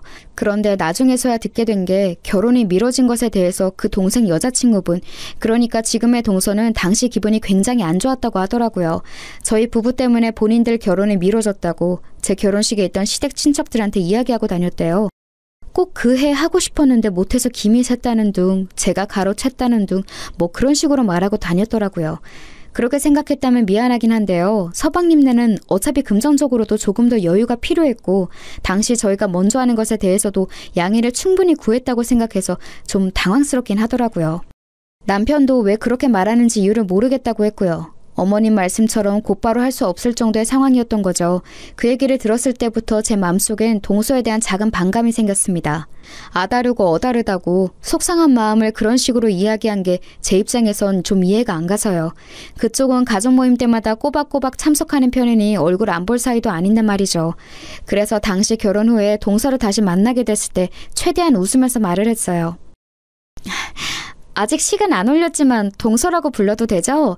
우리가 먼저 식 올린 것에 대해 많이 속상해하는 것 같아서 저도 마음이 좀 걸리네요. 그런 생각이 있었다면 먼저 우리한테 말해줘도 됐을 텐데 그땐 별말 없이 지나갔는데 이제 와서 자꾸 안 좋은 말이 퍼지니까 그건 또 그거 나름대로 곤란하더라고요. 제 말이 무슨 뜻인지 알죠? 곧 가족이 될 사이인데 괜히 얼굴 붉히를 만들고 싶지 않으니 서로 조심하자는 뜻으로 이렇게 말씀드려봐요. 아, 기분이 안 좋으셨구나. 그건 죄송해요. 그런데 저도 속이 오죽 답답했으면 그랬겠어요? 제가 원래 감정 상하는 걸 못 감추거든요. 이해하세요. 그리고 가족들 사이는 맞는데 아직 가족은 아니니까 최대한 남처럼 불편하게 대해주세요. 벌써부터 친척 간의 위계 질서에 시달리고 싶진 않아서. 저 싸늘한 말을 툭 던지고서 제게 눈길도 안 주고 뒤돌아서 가는데 순간 내가 뭘 잘못했나 싶어서 방금 전엔 대화를 곱씹어 보았어요. 그런데도 왜 그런지 알 수 없었어요. 저렇게 날이 선 채로 말하는 이유를. 아니, 애초에 제가 무슨 악감정이 있는 건지는 모르겠더라고요. 당장 쫓아가 방금 무슨 뜻이냐고 묻고 싶었는데 거실에 어른들이 계셔서 묻지 못했어요. 그날 속이 답답해서 잠이 안 오더군요. 남편한테 얘기해볼까 했지만 이건 저랑 동서 문제 같아서 따로 말하진 않았습니다. 6개월 뒤 해가 바뀌고 서방님도 결혼을 하게 됐어요. 결혼하고 싶다고 노래를 부르면서 집도 없고 그쪽도 혼수를 해올 돈이 없다 해서 전부 다 시부모님이 도와주셨죠. 건네들으니 동선의 가족 쪽에선 애초에 무조건 돈 없다고 모든 걸 시댁에서 부담하길 바랐다고 하더라고요. 전 또 동서가 하도 돈돈거리면서 본인은 경제적으로 여유로운 것처럼 이야기하기에 좋은 배경이라도 가진 줄 알았거든요. 개인 가정사로 추하게 욕하고 싶은 마음 없지만 동서 일이라고 하니까 왠지 저도 더 예민하게 받아들여지더라고요. 그런 상황 속에서 서방님은 결혼을 하게 되었고 미우나 고우나 동서는 결국 저와 가족이 되었습니다. 동서가 결혼식을 올린 뒤 시부모님의 주도로 저희는 시댁 식구들 다 같이 여행을 가게 됐어요. 시아버님이 5년 전 다리를 다치셨는데 그 뒤로 한 번도 여행을 못 가보셨다고 하더라고요. 그래서 오랜만에 바람도 쐴 겸 1박 2일로 다 함께 여행을 가게 된 거예요. 사는 곳과 멀지는 않지만 자연 경관이 아름다운 지역이어서 저희 다 기분 좋게 떠났어요. 시부모님이 계셔서 그런지 동서와 그렇게 부딪히지도 않았습니다. 서로 말을 하지 않으면 사이가 좋았거든요. 그렇게 종일 나름 즐겁게 보내고서 저녁 식사 때 다 같이 반주를 했습니다. 그런데 동서가 기분이 한껏 좋았는지 연신 술을 들이키더라고요. 그렇게 안 생겼는데 엄청난 주당이라고 하더군요. 하도 술을 마셔대서 서방님이 말릴 정도라고 하더군요. 동서가 술을 잘 마시는 걸 가족들 아무도 몰랐던지라 다들 토끼 눈이 된 채로 바라보았습니다. 그런데 더 웃긴 건 주사가 장난이 아니더라고요. 노래방을 가자는 둥, 고스톱을 치자는 둥 아주 갖가지 유흥을 제안하면서 동네 떠들썩하게 고래고래 소리를 지르고 동서 말리느라 서방님이랑 저희 남편이 아주 진을 뺐죠. 그 모습을 보니까 한심하지만 귀여운 동생 같아서 오히려 마음이 풀리더군요. 자존심 부리고 못난 말을 해도 결국 너도 20대 후반의 철없는 여자이구나 라는 생각이 들어서요. 그렇게 숙소에 들어가고 나서 서방님은 동서 먹일 약을 사러 나가고 남편은 씻으러 욕실로 들어간 때였습니다. 방에 들어와 쉬고 있는데 갑자기 동서가 벌컥 들어오더군요. 놀라서 무슨 일이냐고 취한 것 같으니 얼른 방에 돌아가 침대에 누우라고 했습니다. 그러자 인사불성이 된 건지 뭔지 저에게 사태질을 하면서 말하더군요. 형님, 제가 형님 별로 안 좋아하는 거 알죠? 이유 알고 있어요? 전 그냥 별거 없는 허울뿐인 사람들이 싫어요. 별거 없으면서 무게 잡고 가진 거 없으면서 좋은 차 타고 형님처럼 실수 없이 허울 막 그럴싸하게 꾸민 사람들이 싫다고요. 어머님한테 들었는데 형님 속옷 장사한다면서요? 그거로 몇 푼이나 번다고 그렇게 뻗대는 거예요? 형님 일이 시장 나가서 내복 파는 거랑 뭐가 다른데요? 그런 주제에 자꾸 어린 척 가르치라 하고 있는 척하고 그 꼴 저는 보기 싫다고요. 동서의 말은 다소 충격적이었습니다. 한껏 애교를 부리며 봐줄 수 있을 정도로 주사를 부리던 동서가 갑자기 저에게 세상 차가운 표정으로 저런 말을 내뱉으니 소름이 돋더군요. 대체 뭔가 있는 척 한다는 건지 사업을 하니 좋은 차가 필요해서 산 거고 제 성격 자체가 무뚝뚝해서 그런 거지 한 번도 예의 없게 말을 하거나 가르치려고 한 적은 없었거든요. 아니 이렇게 변명하는 것도 웃기네요. 애초에 동서는 색안경을 끼고서 저를 바라보니 모든 게 마음에 안 들고 언짢아 있던 것 같더라고요. 다른 건 다 그냥 넘어가겠는데 제 일에 대해 폄하하는 말은 도저히 못 넘어가겠더군요. 그래서 취해서 비틀거리는 동서의 팔을 잡고서 말했습니다. 지금 동서 취했으니까 실수는 어느 정도 넘어가 줄 수 있어. 그런데 내 일에 대해서 함부로 말하는 건 못 참아. 당장 사과해. 이건 가족 간의 위계 질서로 말하는 게 아니라 인간 대 인간으로 말하는 거야. 제 말이 끝나자마자 갑자기 동서는 큰 소리로 울기 시작했고 그 소리에 시부모님이 놀라서 방까지 뛰어들어오셨습니다. 동서는 제가 본인의 팔을 잡고 강하게 흔들었다며 폭력죄로 고소하겠다는 등 별소리를 다 하더군요. 이게 말로만 듣던 피해자 코스프레인가 싶었어요. 시부모님은 제 이야기는 들어보지도 않으시고 취안에 붙잡고선 왜 그러냐며 그만하라고 꾸짖으셨습니다. 제가 뭐라고 하기도 전에 동서를 부축하고선 데려가셨죠. 정말이지 어이가 없었습니다. 그때 알았어요. 시부모님은 아무래도 저보다 동서를 더 오래 보셨고 동서를 더 아끼고 계신걸요. 이해해요. 더 오래 봤으니 마음이 쓰이고 정이 더 크겠죠. 그렇지만 제 말은 듣지도 않고 판단해서 동서 편을 든 건 너무 섭섭하더라고요. 30대 중반 가까이 된 나이에 이제 올 일이 없을 거란 생각했는데 어느새 저도 애처럼 눈물이 뚝뚝 흐르더군요. 샤워를 마치고 온 남편은 오는 제 모습을 보고선 무슨 일이냐며 놀라서 물었습니다.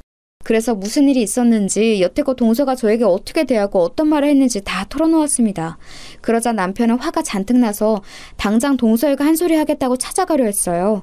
그건 고맙지만 지금 남편이 화를 내면 오히려 상황이 악화될 것 같아 말렸죠. 시부모님도 안 좋게 생각할 게 뻔했고요.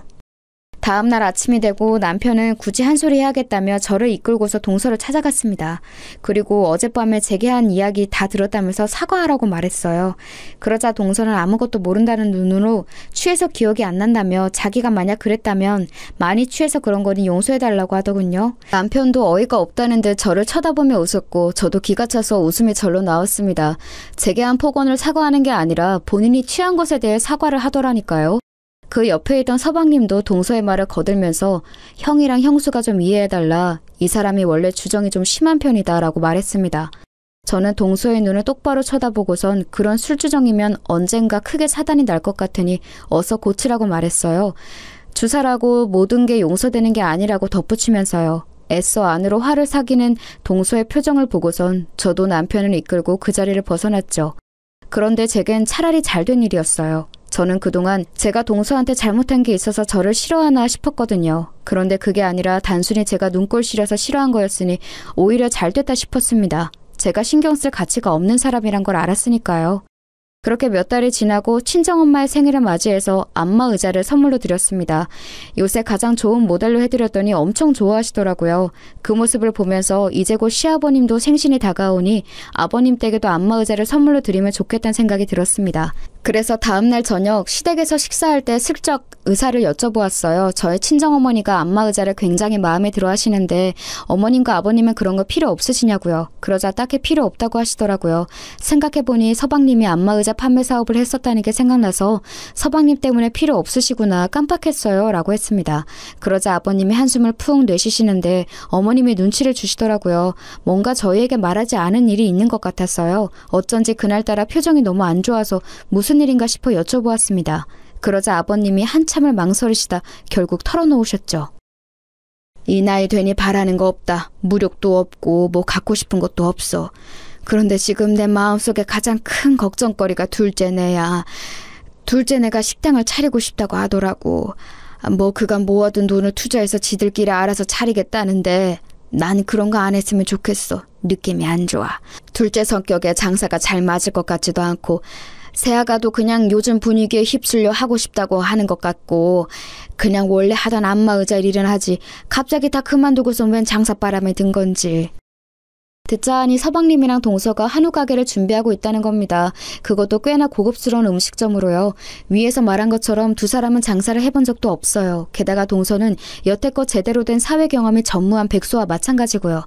뭐 본인 말로는 블로거로 활동하고 있다고 하지만 수입이 들락날락해서 직업이라고 할 수는 없는 지경이라 하더라고요.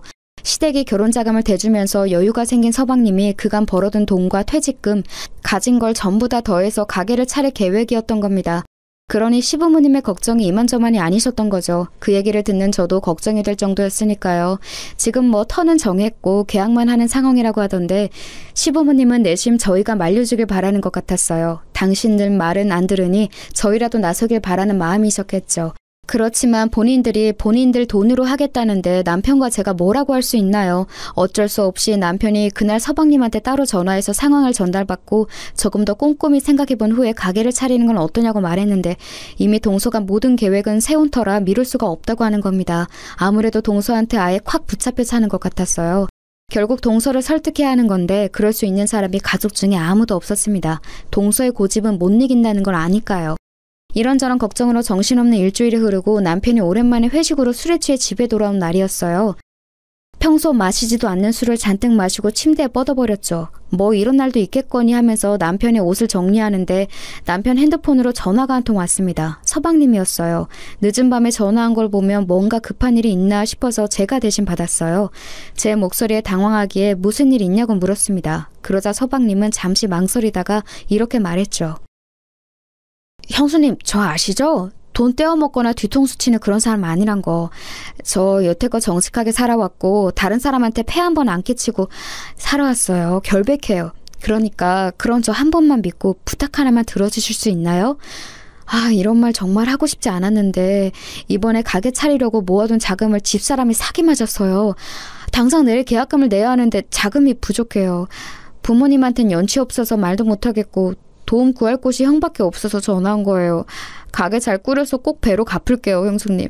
한 번만 도와주실 수 없을까요? 그 돈을 다 사기 맞았다니 가지가지 하는구나 싶었습니다. 동서의 친척이 사기를 친 거였고 동서는 전혀 모르는 일이었다고 하더군요. 불가항력적으로 당한 일이라 어쩔 수 없었다고 하는데 한숨이 절로 나오더라고요. 만약 평소에 저 같았다면 당장 가게고 뭐고 때려치라고 했을 거예요. 그게 상식적으로도 맞고요. 사기당할 정도의 사람이면 장사하면서도 분명 돈이 새어나가는 걸 막을 능력이 없을 테고 서로를 향한 믿음에 금이 간 상태니까 원만하게 이끌어갈 수도 없을 거고요. 그런데 저는 차마 서방님에게 쉽게 대답할 수가 없었습니다. 서방님의 목소리가 너무나 처절하고 간절하게 들려서요. 평소에 점잖은 서방님과는 전혀 다른 모습에 놀라기도 했고 얼마나 다급하면 형수인 나에게 털어놓을까 싶어 안쓰럽기도 하고요. 그래서 저는 오늘 밤까지 생각해 보겠다고 하고선 전화를 끊었습니다. 그날 밤 참 많은 생각을 했어요. 생각은 꼬리를 물고 또 물어서 제 어릴 적 생각까지 거슬러 올라가게 하더군요. 만약 우리 집이 사기를 당하지 않았다면 어땠을까? 아니, 사기를 당한 채 위태로운 우리 가족에게 누군가가 손 내밀었다면, 그 사람이 기적처럼 그 빚을 갚아주었다면 우리 가족은 어떻게 됐을까란 생각이 들었습니다. 만약 그랬다면 저도 언니와 행복한 자매로 컸을 테고 사이좋던 부모님도 할머니, 할아버지가 될 때까지 서로를 위하며 함께 하셨겠죠. 돈이란 건 가장 좋다가도 가장 무서운 존재가 맞는 것 같아요. 사랑하는 가족마저도 헤어지게 만들고 간절함으로 무릎 꿇게 만들고 우리가 모르는 모습을 보이게 만드니까요. 찢어진 우리 가족을 떠올려 보니 서방님의 부탁을 거절할 수가 없었습니다. 사기당한 건 한심하지만 일부러 그런 것도 아닐 테고 동서도 상심이 클 거라 생각했어요. 이 일로 두 사람이 헤어지게 된다면 분명 저와 같은 후회를 하게 될지도 모르죠. 그 생각까지 하게 되니 결국 전 그 부탁을 들어주기로 했습니다. 물론 제게도 다소 무리한 금액이었지만 아예 불가능한 건 아니었거든요. 저는 곧바로 서방님께 전화해서 알겠다고 답한 뒤 대신 형과 동서에게는 비밀로 해달라고 했습니다. 남편이 알면 너무나 미안해하면서 분명 가게를 접으라고 말하게 뻔했고 동서가 알면 그 자존심에 화나 죽으려고 할 테니까요. 이에 서방님은 너무나 좋아하면서 감사하다고 수십 번 인사했습니다. 제 돈이니 우선 가게 명의는 제 이름으로 하겠다고 말하더군요.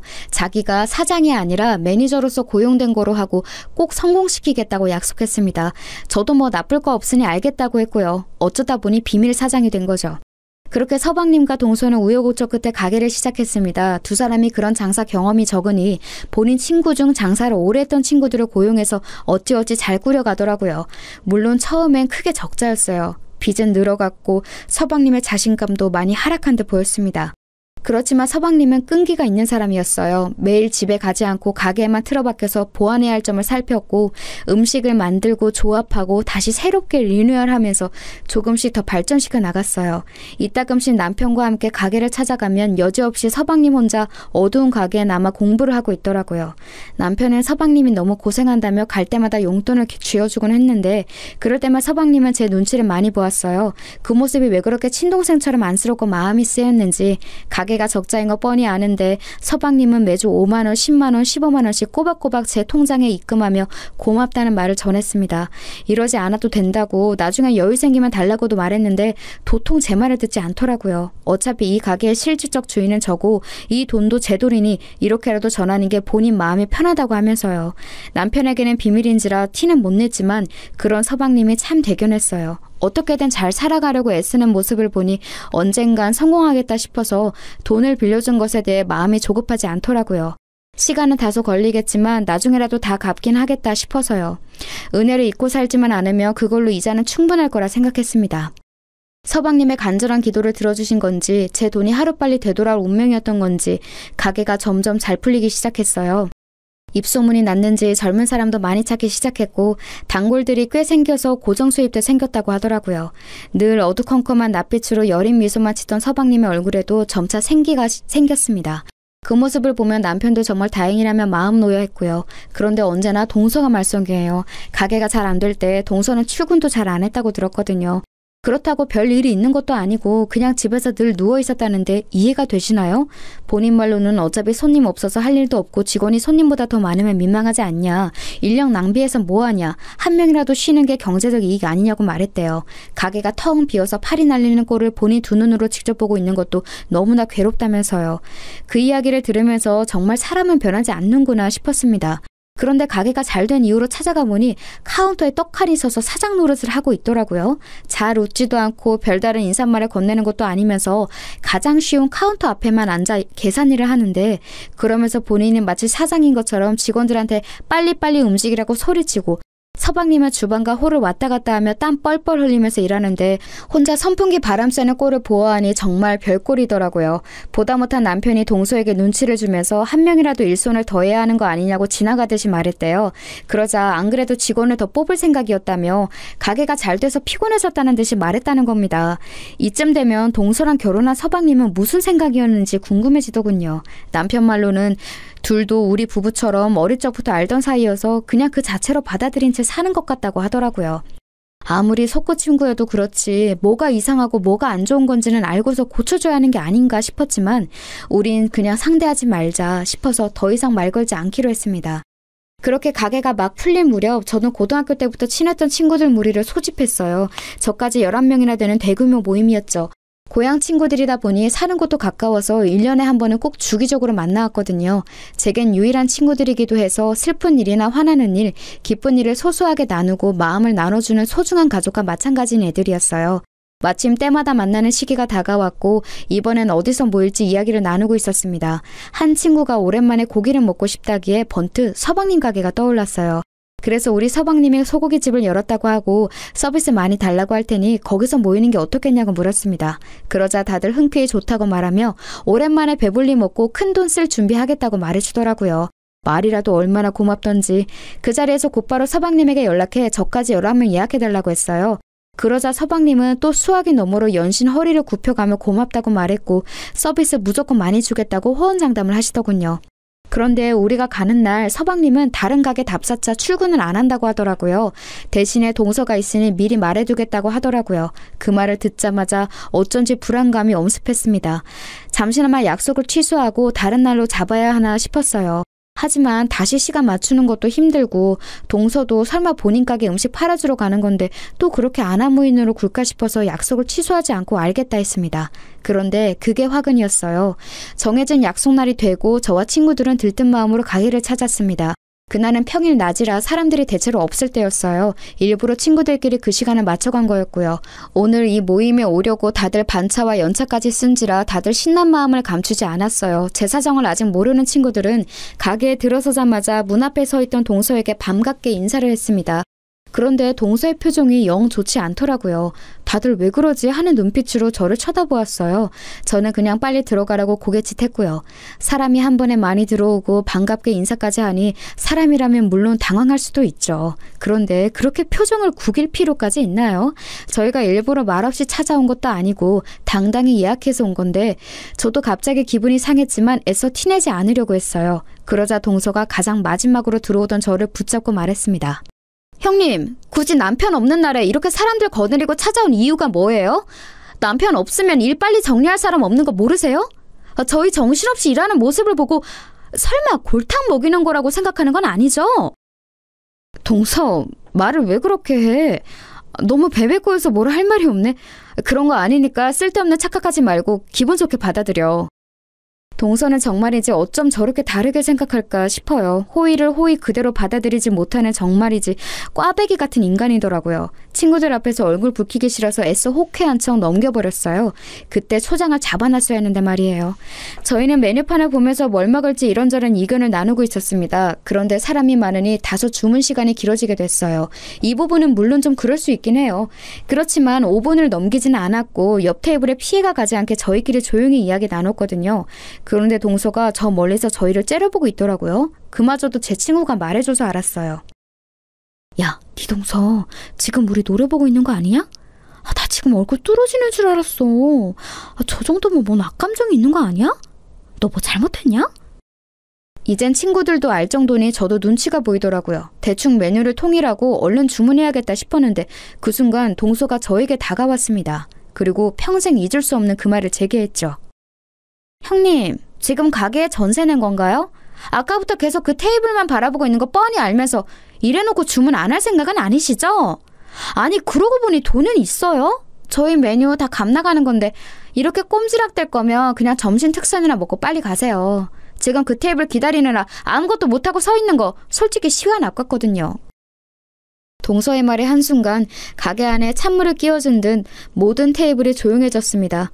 저는 뇌가 멈춰버린 듯 무슨 말을 해야 할지 몰랐어요. 친구들이 놀라서 저를 바라보니 그제야 정신이 들더군요.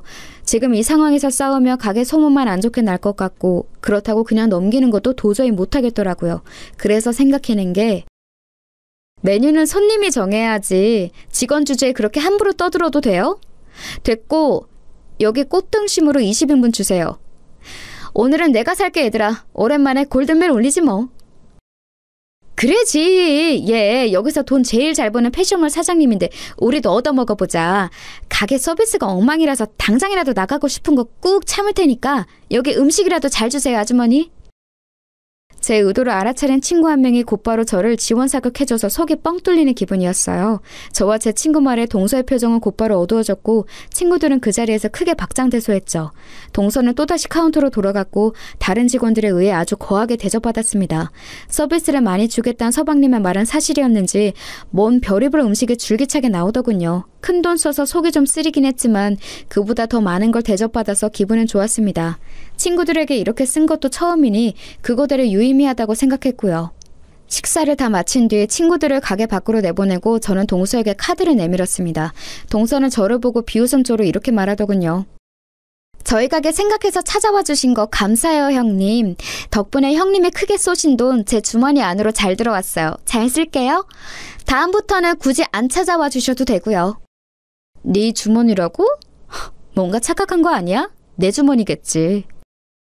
뭔 소리예요 그게? 동서 사기당해서 가게 자금 다 날렸다며? 그건 메꿔준 게 나야.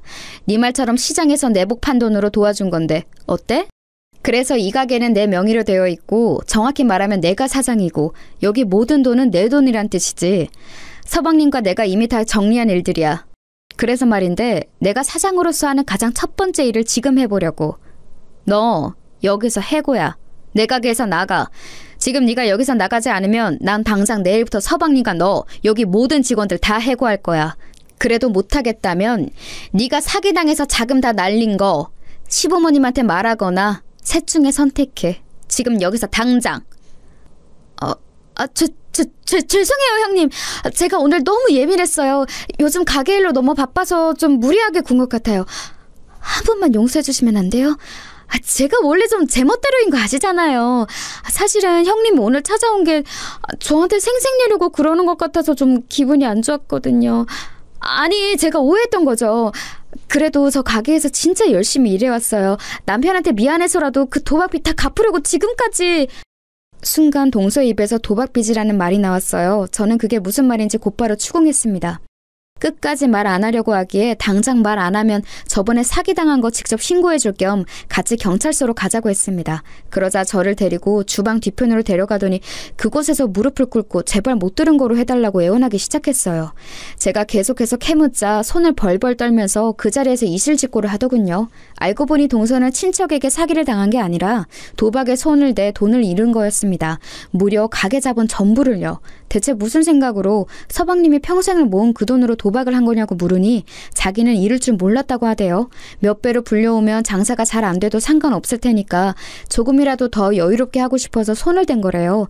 도박에 빠진 다른 친구가 돈을 따는 모습을 보고 별로 어려운 일도 아닌 것 같았다면서요.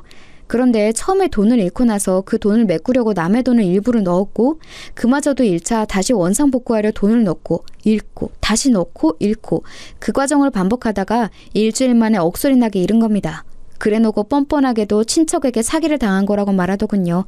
기가 차서 웃음이 나왔습니다. 무슨 말을 해야 할지 몰라 어이없이 그냥 쳐다만 보는데 그걸 긍정적인 신호로 생각했는지 갑자기 일어나서 이렇게 말하더군요. 형님, 저 주사 심한 거 아시잖아요. 그날 취한 채로 손대서 그런 거예요. 만약 맨정신이었으면 아마 이런 일 절대 없었을 거라고요. 취한 제 잘못이지 잘 되려고 한 게 잘못인 건 아니잖아요. 제가 이렇게 솔직히 다 털어놓았으니 한 번만 봐주세요. 우리 부부 도와주신 거 다 잘 되기를 바라고 해준 거잖아요. 이제 와서 형님이 남편한테 사실을 말하면 우리 곧바로 이혼하고 가정 다 무너지는 거예요. 그걸 바라는 건 아니잖아요. 그쵸? 어떻게 그렇게 교묘하게 제 약점을 건드리는 건지 가정이 무너진다는 말에 저는 또다시 제 가족이 생각나서 멈칫했습니다. 하지만 더 이상 그 말을 제 약점으로 두기 싫었어요. 가정이 무너지는 건 가슴 아픈 일이지만 때로는 무너져야 더 견고한 성을 쌓을 수 있기도 하니까요. 이건 제가 무너뜨리는 모내성이 아니라 언젠가는 무너져야 할 성이란 생각이 들었습니다. 저는 그 자리에서 빠져나와 동서를 안에 두고 문을 닫아버렸습니다. 그리고 곧바로 서방님에게 전화를 걸었어요. 서방님이 받자마자 저는 동서가 한 말 전부를 고스란히 전했죠. 밖에 있는 동서가 이 얘기를 듣고 미친 듯이 문을 두드렸지만 저는 있는 힘껏 막았습니다. 더 이상 이 사람을 가족으로 받아들여선 안 되고 이문처럼 선을 그어야 한다는 생각으로 완강했거든요. 이 모든 이야기를 전해들은 서방님은 놀란 듯 잠깐 동안 말이 없다가 알겠다고 전화를 끊었죠. 저는 그 후에야 문을 열어주었고 동서는 미친 듯이 제 옷을 잡고 흔들면서 욕설을 퍼부었어요. 전 남은 힘을 끌어모아 동서의 뺨을 때렸습니다. 너 같은 인간이랑 함께 할 바엔 차라리 무너지는 게 나아. 서방님은 혼자서 다시 일어설 수 있는 사람이니까. 난 네가 말한 그딴 쓸데없는 걱정 안 해. 그리고 이제 가족도 뭣도 아닌 남이니까 마지막으로 충고할게. 그 망할 주사 고쳐. 이미 이사단이 났지만. 그 말을 하고선 저는 고래고래 소리를 지르는 동서를 두고서 가게를 빠져나왔습니다. 그 후의 일은 굳이 말하지 않아도 대충 짐작이 가실 거예요. 동서가 도박에 손댔고 그로 인해 모든 돈을 잃은 걸 시댁 식구가 모두가 알게 됐어요. 서방님이 모두가 모인 자리에서 이 사실을 밝혔고 동서와 이혼하겠다고 선언했거든요. 잃은 돈을 법적으로 돌려받으라는 시아버님의 말씀에 서방님은 자신이 배우자를 잘못 선택한 죗값이라고 생각하며 살겠다 했습니다. 결국 서방님은 그렇게 이혼을 하게 됐죠. 옛 동서는 끝까지 이혼 못한다고 버텼다는데 동서의 잘못으로 헤어진 거니 버린다고 될 일이 처음부터 아니었죠. 애초에 가져온 게 없으니 한 푼도 못 받고 뭐 하나 건지지도 못하고 몸만 쫓겨났다네요. 저도 그 후로 한 번도 동서를 못 봤어요. 서방님에겐 몇 번이나 연락이 오고 매일 집 앞으로 찾아왔다는데 그걸 모두 완강히 외면한 서방님이 대단하다고 생각했어요. 아마 자신을 속인 것과 지금까지 한 행동에 대해서 큰 충격을 받았으니 심적으로 많이 힘들었겠지만 늘 그랬듯 꿋꿋하게 이겨낼 거라 믿어요. 그럴 수 있게 남편이 옆에서 아주 잘 돕고 있습니다. 퇴근 후에 가게를 찾아가 서방님 일을 돕고 있거든요. 우애 좋은 형제로 소문날 정도니 말 다 했죠. 가게는 여전히 서방님이 운영하고 있어요. 장사가 잘 되고 있어서 아무래도 사장님은 서방님이 하는 게 맞을 것 같더라고요. 지금도 여전히 매주 제게 돈을 보내오는데 금액이 점점 커지는 걸 보니 서방님이 멋지게 자립할 날도 얼마 안 남은 거겠죠. 부디 행복해지면 좋겠어요. 착한 사람은 복을 얻어야 하는 게 이 세상에서 가장 당연한 이치잖아요. 제가 아는 사람 중에 가장 정직하고 바른 청년이니까 바라는 대로 이루어졌으면 좋겠다고 오늘도 조용히 기도해 봅니다. 이 어이없고도 웃음이 나오는 사연을 따뜻하고 다정하게 들어주셔서 감사합니다. 좋은 하루 보내시길 바랄게요.